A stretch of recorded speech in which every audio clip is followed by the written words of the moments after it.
My name is Jello, and I'm sitting next to a warrior tonight. A true combat human who could dismantle another fighter faster than we could twirl a glow stick. We've highlighted the adventures and journeys behind the scenes of artists and more here on this podcast. And we're following that fantastic tradition with an amazing tale that started in the rave and went into the ring, and that birthed the cannabis entrepreneurial spark to edible awesome sauce. Nearly 14 feet deep with us in the utility room with Angelina Blessed. So great to be here. Oh, brother, it's so good. Been a long time. Yeah, a Yeah. very long time.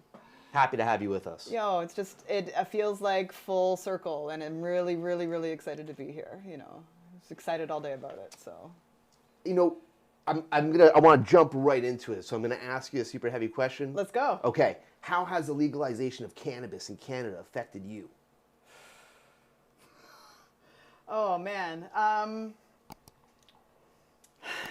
It's changed my life pretty much. So like I made edibles for athletes and friends of mine for a long time.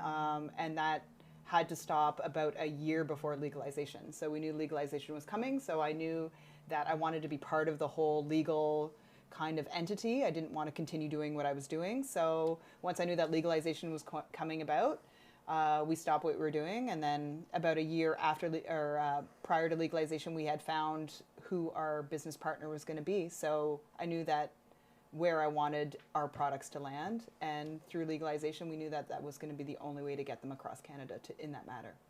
What was the vibe like, though, moving from the dark alleyway, the gray market of it, and then stepping it out of the shadow of what you know? That's why I guess the heart of the question is. That's the energy. We're not talking about the government. We're talking about, so like I came into it making cookies for friends, but then it became part of we call it the black market. So we were at markets. We were worried. You know, we had to watch our backs. We had to like really kind of, even though we were just there to help people, it was. Did you ever feel the heat from it? Yeah, I did. Like we would be in markets, and there would be times where there would be undercovers, and we would pick up our goods in our table, and we would, run out the door. And that's just how it had to be, which felt really funny because I was only ever here from a place of wanting to help people heal. That whole energy of the underground market was a really still beautiful place because people were really still looking for help and education, and that wasn't anything being given by anyone. Doctors couldn't give that information, so we were doing the best with what we had to kind of help people that were in pain, people that couldn't sleep, people with anxiety. So we were just trying to do our best to really kind of help people get through that. Did you get the feedback from people that were eating your edibles,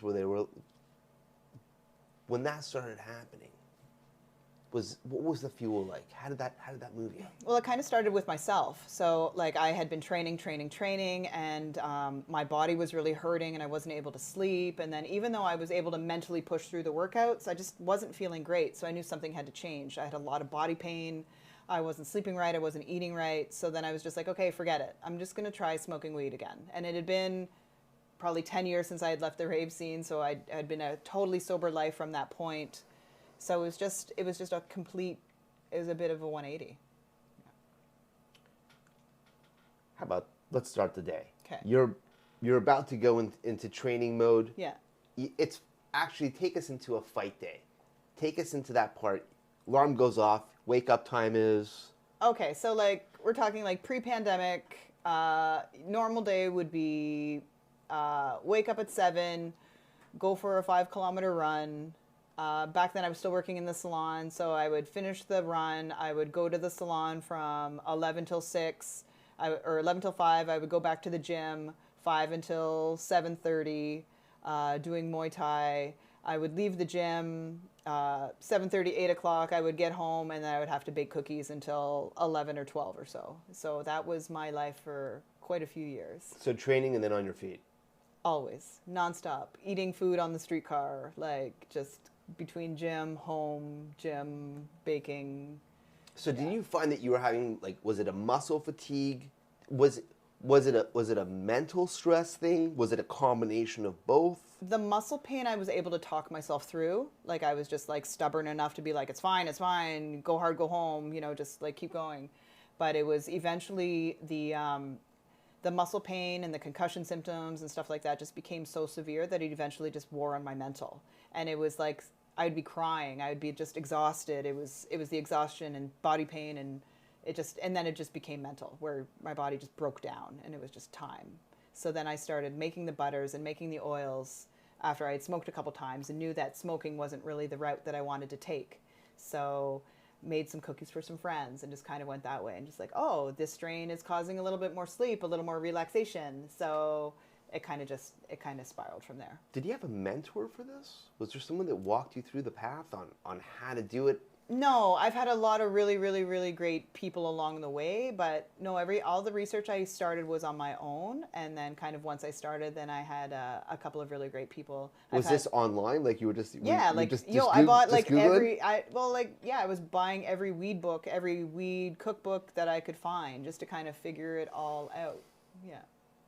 Was it hard to come across this literature? Did you fear bringing the literature to your address? No, not at all. Okay. No, nothing like that. Like it wasn't. I'm not suggesting No. because you didn't live or not live on your own, but because the legality, like, oh, here's like, this book and.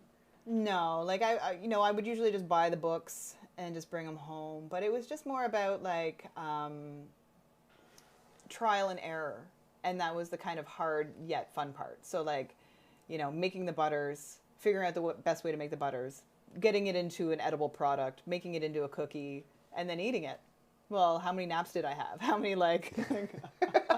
So it's just like about really like figuring out the process. And, at the time I was like, well, I think, you times it by this and divide it by that, and that's how you get your milligrams. Well, my math was really off for a long time until I really like circled it in and figured it out. What did you do to keep the calculations intact? Where you had like a spreadsheet running, or did you have a whiteboard up in the kitchen? Just my fridge looked like a mad scientist. Yeah, exactly. Right, and okay. Like try it out this way and try it out this way, and then how was your nap? And then like lick the wrong spoon, and then use a 7-hour nap, and then like.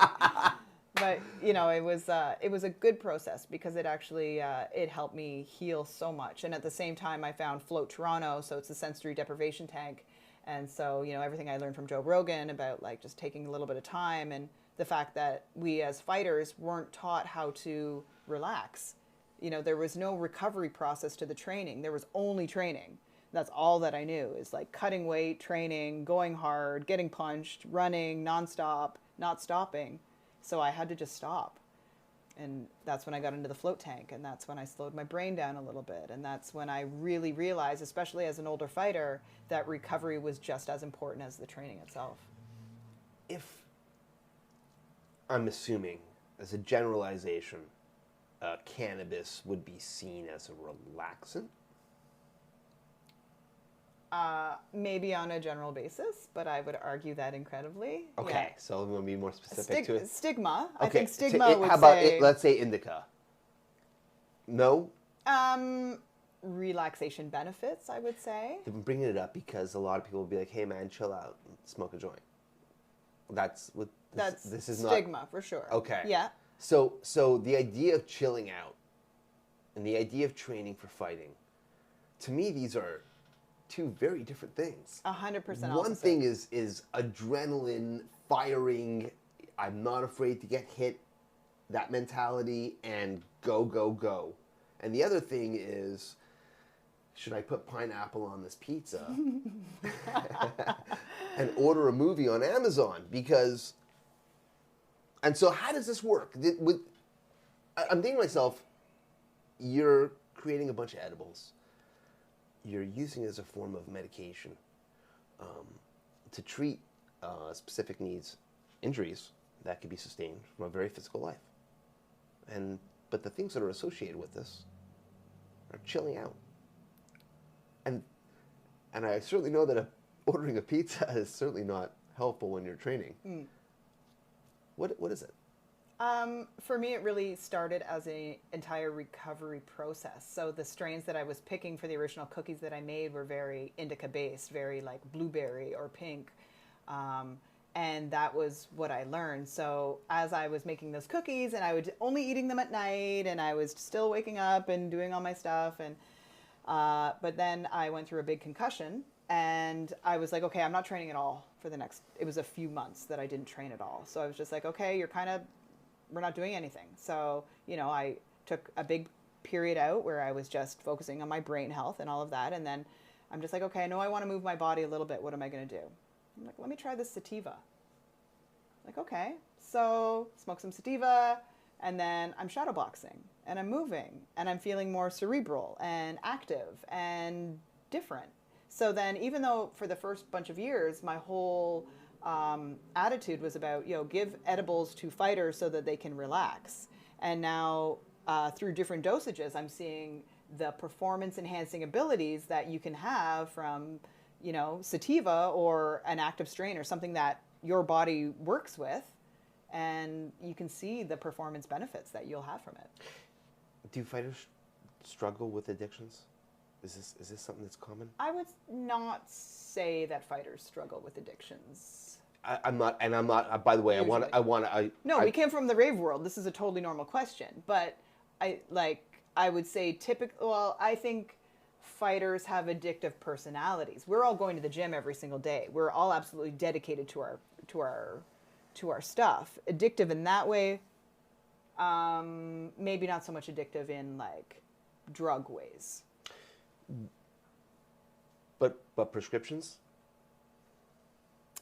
It's not something that you've encountered. It was not something that I wanted to do personally. I'm bringing it up because I know that there's treatments that I've read that involve the use of cannabis to pull people off of opiates. I've read a lot about that as well as like mushrooms and ketamine, just to kind of change the way that your brain thinks about things. Yeah. Is it wild to say, right? I mean, like, I guess, you know what it is? I was never a ketamine guy, so I don't know one way or the other to make a remark. But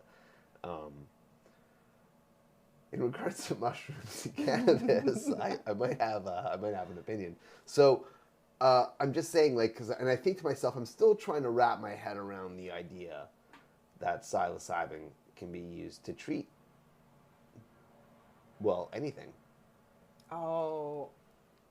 So there's actually, I just read about there's a treatment facility in Yorkville called Field Trip that are treating people with psilocybin and ketamine for heavy... Did I say it wrong? I said psilocybin. Am I saying it wrong? Psilocybin? Anyone know? I don't think there was no difference in that. No one? Nah. No, I'm getting some head shakes. It's like, we I don't didn't know know. We're gonna find out in the comments. I'm gonna get yelled at. You're saying it wrong. But they're seeing massive results with people who aren't able to deal with SSRIs or antidepressants, and they're seeing way better results with ketamine and psilocybin. It's just, I guess, I don't want to think of myself as old school. But we are. Maybe, sort of. I mean, I've got 1 foot in, 1 foot out. I still absolutely adore new music, and I'll never say something like it was better than. I just don't say that stuff. Okay. You've got to disagree. No, I don't know. Like, we come from I'm going to say like the best generation of electronic music. Why? Well, because we were the first. First doesn't mean best. I don't know. Supposedly, actually, there's a generalization in show business which is never be first. Okay, so my thing is old school jungle though. Okay. And I feel like the sounds that came out of, like, I do like some new jungle, but I feel that the sounds that came out of How are you accessing new jungle? Spotify. Okay. Yeah. Is a playlist curated that you follow? I follow a couple of good artists. Okay. Yeah. But not a specific playlist that has a variety of different artists. No, not so much. Yeah. So your rabbit hole is limited. My rabbit hole is very limited, but I've just kind of like re-released it again. So like it's only been the past year that I've been re-listening to electronic music again. Okay, let's get into that. Yeah. Why? Because I was super ashamed when I left the rave scene. Because I was like embarrassed of it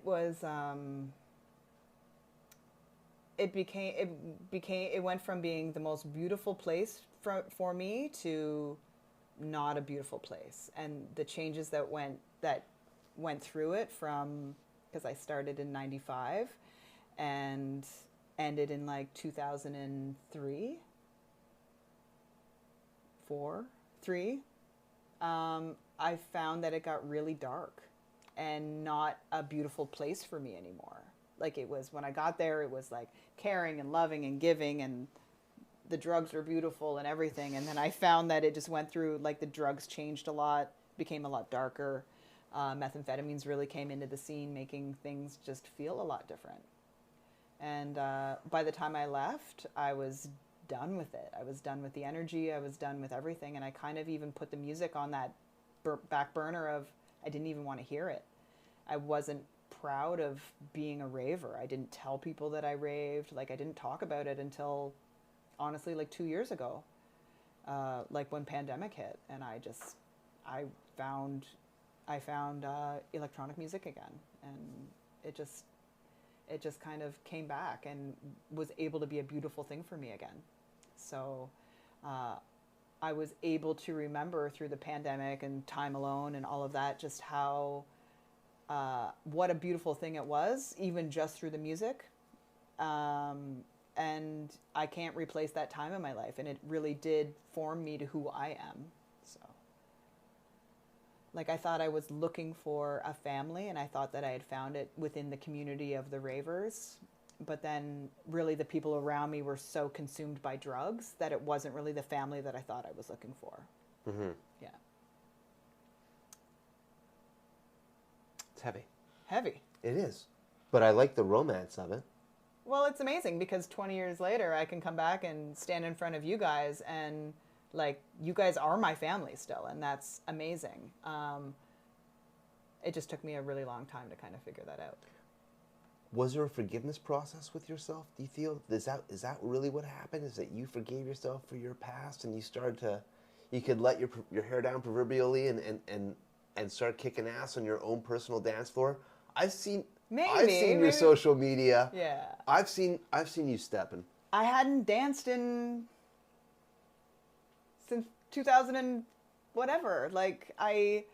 And then I had this space where I train at, and I was by myself like 20 odd hours a day during the pandemic. And then I refound jungle, and it was, I would just lose it. Like little private raves by myself, little private sober raves by myself, you know? Okay. Yeah. So, and that's just it. Like, well, firstly, I mean, I've never believed that partying, be it drugs or alcohol, was an idea that's exclusive to raves. And I think that any party environment could have that ingredient, regardless of the genre that it's associated 100%. with. And you know, we had Ben Rayner on the show, and I posited the idea of a boogeyman. That music needs a bad element, some trouble, to make it dangerous enough to appeal to people that are unaware of it. And this is how most genres become adored. I guess I could see that with a lot of the genres that are out there, like. But you were really into the idea of being a part of something, a scene that was more about family. And there's nothing dangerous about that at all. But it seemed like also some members of your family were very much into something that was alternative, and that the drive was going in a different place. I'm saying all this, you know, I'm just retelling what it is that you just said, not like it wasn't said already. But I'm saying it because I love it. I love the idea that you've stepped away from something that, well, clearly you're just not the same fucking person at all, right? You physically look different, right?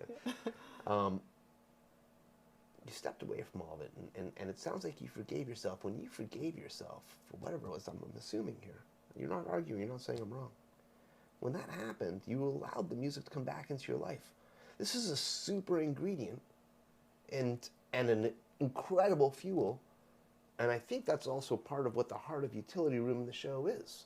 It's really why I wanted to sit down and talk to you, because I think to myself, I'm so excited. I'm so honored to be here. We're honored to have you with us. Your time is amazing, and thanks for contributing. I think to myself that music does heal, and we're talking about how you're already doing something. Your entrepreneurial spirit is strong. It's fiery, And your desire isn't just to, I mean, yeah, I'm sure you want to get paid. Who the fuck doesn't? But at the same time, you know, the reason, the motivation to push is to help and heal. And this is what music has done for you. Happens to be old school ragged jungle, I guess. It is. It really is. Yeah. Right. And so maybe that's what it was that you sought out first. You weren't quite sure what to do with it because you got confused. You got caught up into something. Yeah. You had to step away from it. You built up yourself physically and mentally, and then you came back to it. It's not a Band-Aid. It was a piece of a puzzle of your heart that was missing. And then to kind of find it now after all of that time was just like just so incredible. Like to feel it and feel it for what it actually is, you know. Like I heard like music is the key, and like Grimace played it the other day, and then like it's like the original Freaky Flow, and I just like I choke hard every time I hear it. So are you gonna hit a dance floor? Well, once the Ford government could figure out if we could have a dance floor back in full, will you? I would love to. You know, there was a Halloween party, but I felt like that was a little bit of an intense vibe. I would love just like a small room of my friends, you know. When you do go back into that environment, you won't feel challenged by the surroundings at all? You know, there's some UK jungle DJs that I'm really, really like Chopstick Dub Plate and King Youth and all of those guys. Like they're doing some insane shows in the UK, and I would absolutely step into that. Like, would it be weird to see I'm sure it's a room of kids on drugs again. Would that be weird to see? Maybe, but I think I would appreciate it from a whole different standpoint, you know? And like what, as an entertainment value, or like a little bit of entertainment, but also like, yo, I've been there, I get it. And reminiscing, recall, like, yo, it's their growth as well, right? Perhaps the vibe is contagious, and you can like aura feel the energy of that room and the bass of the room. If you don't feel that, like, I don't know what room you're in, but you know, like it's. Yeah, like I would love to do it. I really would. Like, it wouldn't be for 12 hours. It would probably be for 3. But, right. You know. Right. With earplugs and all that. Sure, why not? But there's nothing wrong with that. I think 3-4 hour partying is great. Yeah. Yeah. Yeah. But I don't feel that I'm done yet. Like, I'm sure 3 years ago I would have been like, I'm never going to go to a party ever again. But, right. You know, like, I have a very small group of friends that all love drum and bass, and they're all around my age, and you know, like it's still a beautiful thing. So mm-hmm. I love that. Yeah. Is CBD a legitimate thing? I know I'm asking you, so before I get the answer, I'm asking because I feel like it's a really split topic. This is the type of thing that it's quite divisive online. You got an army of people that are very supportive, then a whole bunch of other people with science calling it phooey. It's a question that I get asked almost every day. But I think... Okay, let's skip that. No, I think it's really important. I think that, like, if I could give something to everybody, it would be CBD. But it would be CBD from cannabis. So this is a CBD. Full spectrum? Full spectrum. So this is like a Halley's Comet type of plant. Now, if you gave everybody CBD from the cannabis plant, there would be, I'm going to say, a bit of relaxation and anti-inflammatory in everybody's body's going on. Now, depending on what your body's going on, depending on what my body's going on, you add a percentage of THC in. Are you dealing with pain? Are you dealing with anxiety? Like, what are you dealing with? So then you can figure out the milligrams of the THC that person should be having, depending on where their pain level is, through their body weight, through figuring that out. And so people that have, like, say you have somebody with cancer, they're going to be getting a certain amount of THC per. But I think CBD is a beautiful thing in everybody's body and would be a really great addition to everybody's everyday. I think it would make a massive difference. But you do have to have a good amount of it. So it's sad of how expensive it actually is. You can get like a month's supply of gummies from an Ontario store for about $50. That's still too much because people should probably be taking about double what that is. So are people going to spend $100 a month on CBD? Probably not. Why do you think there's this negative idea that it's ineffective? Because people can't feel it. Like there's no, you know, because it's non-psychoactive. I don't fucking feel it, Tylenol. All of a sudden it just starts working. Right. You just have faith in it though, right? Do you have faith in a CBD capsule if you ate it? The only reason why I think a Tylenol works is because the doctors say that it's going to. I guess you don't really. I'm not wrong though, right? Like if No, I get you're prescribed something from a doctor, right? I'm not going home and Googling what the fuck it is. I'm eating it right away. Whether that makes me silly or brave, I'm maybe a mixture of both. I don't know, but I'm assuming the human that had spent a decade in an institution and had to go through this rigorous licensing to be in the place where he's at to say eat this shit is, you know. We're gonna hope that, but. I mean, that's I listen. You know what? It's gone the other way. You know, quick digression. Quick digression. I have. Where the world's at right now. I mean, I've missed literally on one hand, you know, I think 3 shows because I've gotten ill since I started doing this, and one of those shows was a Stanton Warrior show for Destiny here in Toronto. And I think it was in 2012. And I called, I think, at 4 o'clock in the afternoon to let them know. I'm like, I am not making that show. It's not, no matter what I do. I had bronchitis and pneumonia simultaneously. And I got that fucker. Look at that. I did. I was prescribed these pills. They were like, each of them were like the size of my thumb. I get home, I eat one, and about an hour later, my phone rings, and it's the nurse. She's like, hey, how's it going? Calling from the clinic. It's going well. How you doing? Great. Do us a favor. Don't eat any of those pills, okay? We're going to email fax. Where am I from? Fucking shoot me. And we're going to email you the new prescription and go get that filled. So I paused for a second. Like, I've already eaten one of those pills. It's total fucking silence for a good 5 steamboat seconds. And for those 5 steamboat seconds, I went, and my expression probably changed my face, like, it's like, please don't eat any more of those pills and you could discard them. And I was just like, well, now I'm fucking Googling because I want to know what the fuck it is that I just ate. You know what I mean? What just happened? They totally prescribed me the wrong fucking pill and I went and I got the right pill. Anyways, everything worked out. No, so here I still am still. Well, here you are. Here I am. Yeah. And there it is. Did you overcome any generalizations of physical appearance? Getting into what you were doing? Getting into fighting? What do you mean?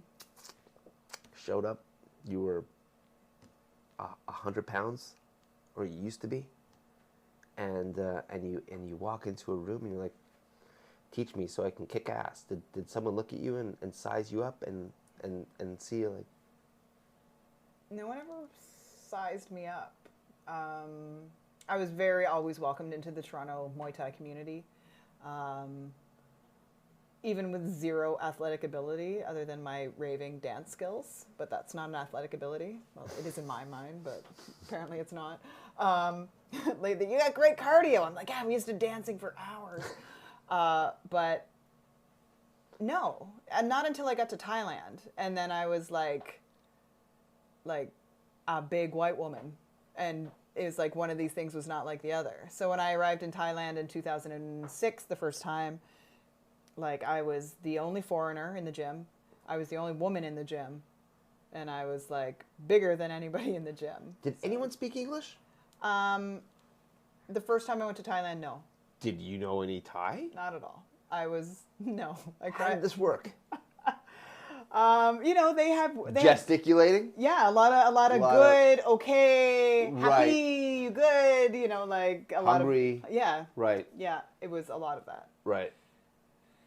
So that was my first month in Thailand in 2006. Yeah. What an adventure. It was scary. Sure. I had never left Canada. You know, like I don't. Of course. Well, not just that, but never mind leaving Canada, going to a place. It's like it's another world. It was another world. Right. It was really. But it worked out clearly. You know, and I just fell so in love with Thailand and their culture and Buddhism and like the food.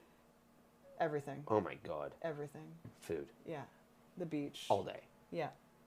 Yeah, beach. The kindness. Yeah, Tons. the gentleness of the respect they have for their sport. Where did you go? The first couple of years straight to Chiang Mai. Okay. And then I lived in Bangkok for a long time, and I stayed at a place called Kiet Kum Torn, which was like in a weird rural part of Bangkok, and that's where I learned to speak a lot of my Thai at the time because I stayed for 6 months that time, and then but the last bunch of years has been between Bangkok and Phuket. So Did you find Bangkok dangerous? no, but I didn't go to the bars, and I didn't go to the tourist areas. Right. I was living with Thai people and not drinking. So I feel like we were there at the same time. I played 2 or 3 times in Thailand. Jesus. The last time I think I played there, I played it. There was a nightclub there that was called Bed, and it was actually and they had a bunch of beds in the nightclub. Do you ever hear of this place? I have heard of that. And it looked like an egg on stilts. It was easily one of the coolest venues I've ever performed in, and I mean I have really great memories of my time there. But one of the things specifically was the food. Yeah. Everything I eat there is amazing and fresh and $1 and sitting on a small plastic stool is probably one of my favorite things to do on the side of the road and just like eat bowls of soup and yeah. Did you get ink while you were out there? A lot of it. What significance do your tattoos have for you? So every time before I would go and fight, they would take me to the monks and the monks would tattoo me. So before I would fight, my trainer would take me and they would be like, okay, she's fighting tomorrow. And they're like, well, how are you feeling? And I'd be like, well, whatever. And they were like, okay, you need protection or you need strength or you need, so they would pick a tattoo for me and they would tattoo me. So I don't know if I'll fuck up my mic if I take off my shit. I can't even, but. So you can see some of it. How much of you is inked? Most of me. Most of you? Most of me.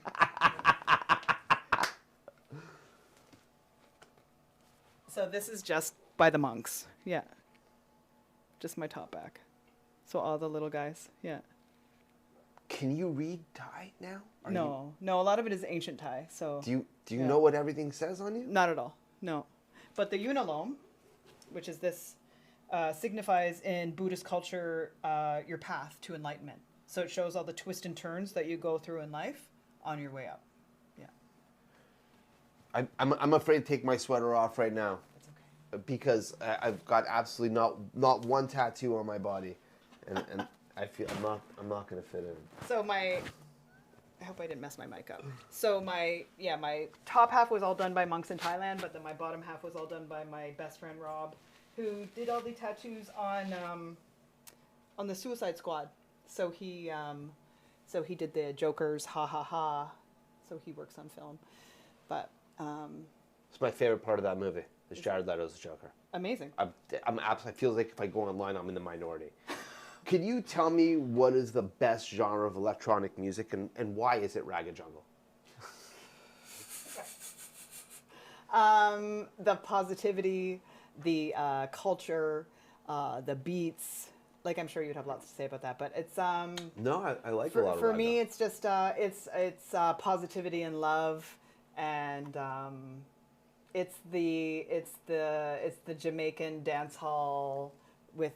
It's just the mashup with the UK culture and everything that kind of brought to the world. It's it's the mix of the positive and love. Yeah. With that being said, if you had to self-chronicle your adventures with music as the ultimate sidekick, what would that title be? Music is the key. Okay. Yeah. That just came right out.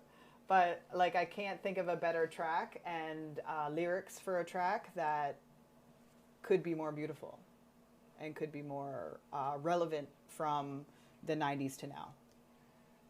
Will you rave forever? In my heart, for sure.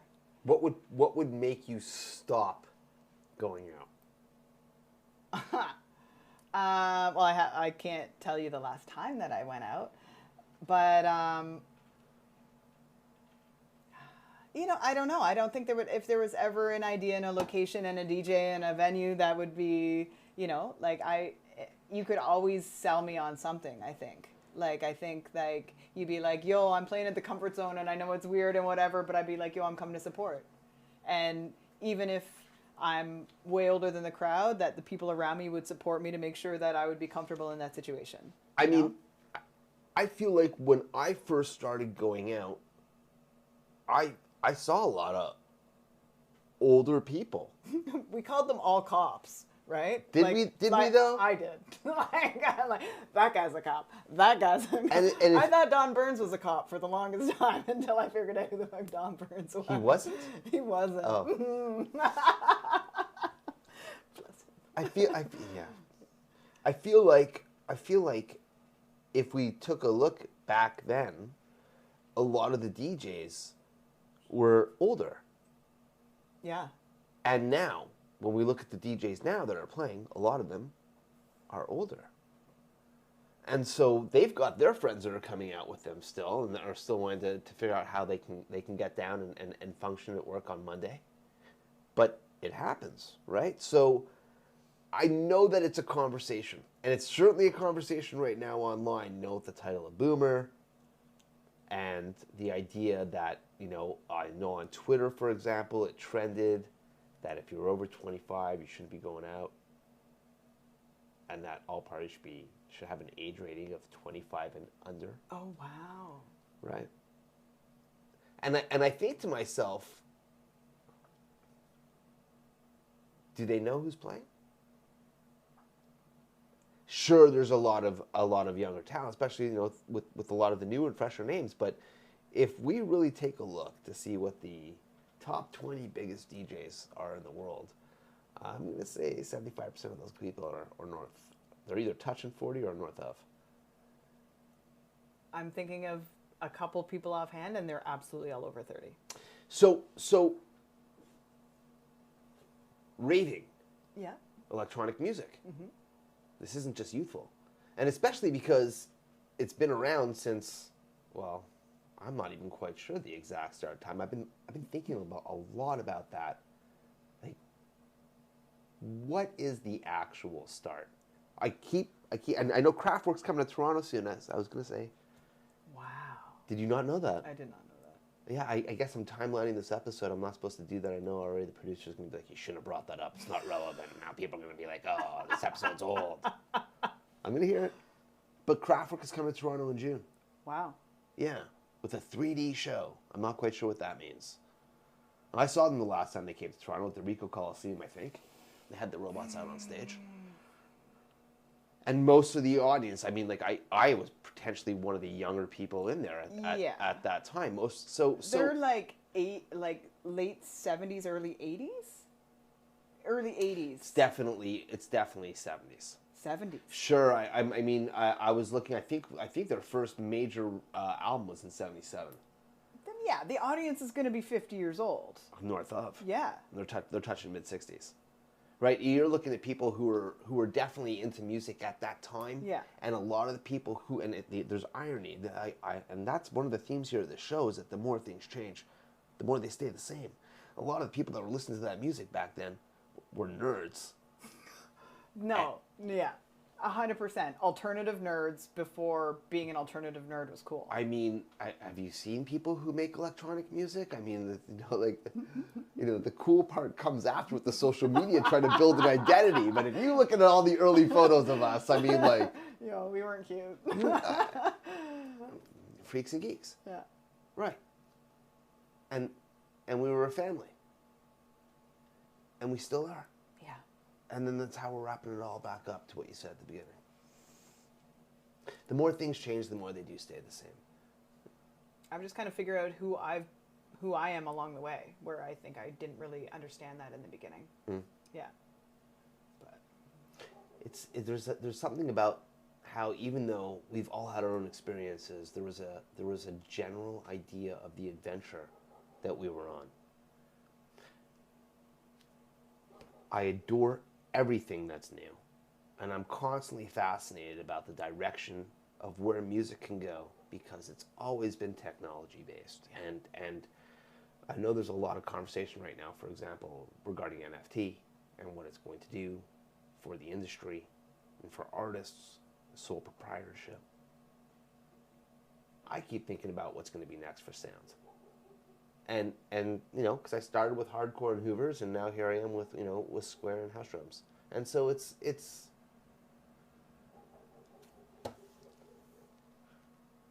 the adventure. I'm not quite sure if it'll ever stop. I didn't start it. I know it's not going to end when I stop. Okay, I know it's been a long time since you've been in a club. Actually, no. I was out with the utility room team hit Coda. Do you dance still? I will definitely dance when I am driven to dance. Okay. Because I'm just wondering if you're just... Because I know you're DJ. You're always there. You're usually working. I mean, have you seen me perform? Like, I'm just saying. Only like 800 times, probably. I'm definitely... I'm Going dancing. I'm dancing. Off. Yeah. Yeah. Well, I mean, in the worst fucking way of it, there's no way that it looks good.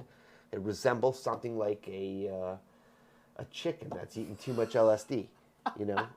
Good times. Yeah, a whole lot of pecking for food. Yeah. Yeah, something like that, and then mixed in with like Carlton footsteps. It's fucking weird, but people seem elated by it.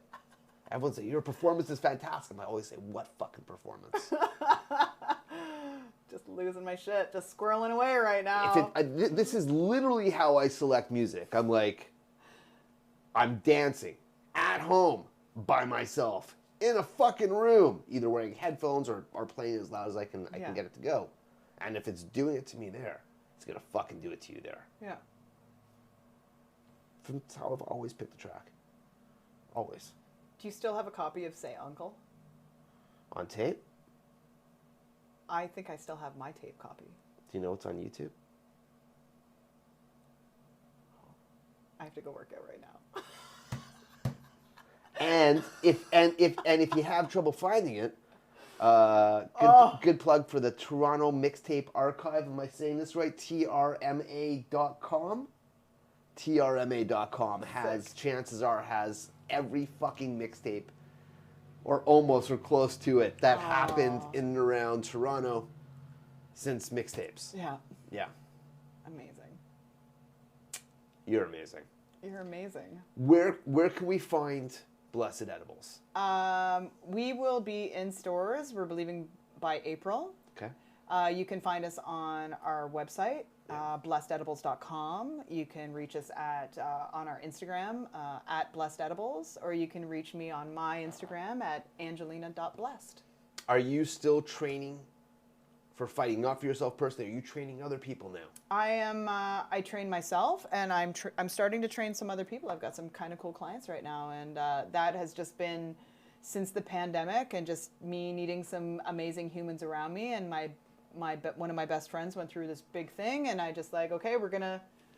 But it's been more like, honestly, training is mental health, and that's what the big realization has been for me, was that any of us that have been in the Muay Thai gym, we're all just like looking for something. It was the same kind of thing that I was looking for in the rave scene, and I've kind of found that through training, and we all have this affiliation towards each other, and anyone that's in the gym is working on themselves and working on their mental, and that is the most important thing. And being able to give people a place to do that right now, especially through the pandemic, especially with the anxiety that everybody's going through, like, it's being able to teach people how to protect themselves and how to feel a little bit better for themselves, and even giving people a place to like go lose their shit for an hour.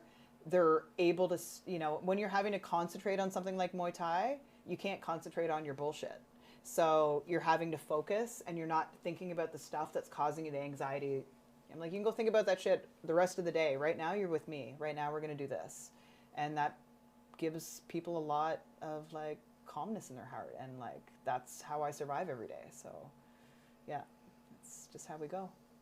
Fighting. Yeah. Healing. Yeah. Cannabis. Yeah, man. Eating it. Yeah. It's all wrapped up with some aiming breaks and a deep bass line. It's super awesome sauce to have Angelina Bless with us here in the utility room, and you are super fantastic as well. Thank you for tuning into the show, listening here on podcast or on YouTube, wherever you may be. We appreciate you liking, commenting, sharing the show, making the room go boom. And we will see you next week.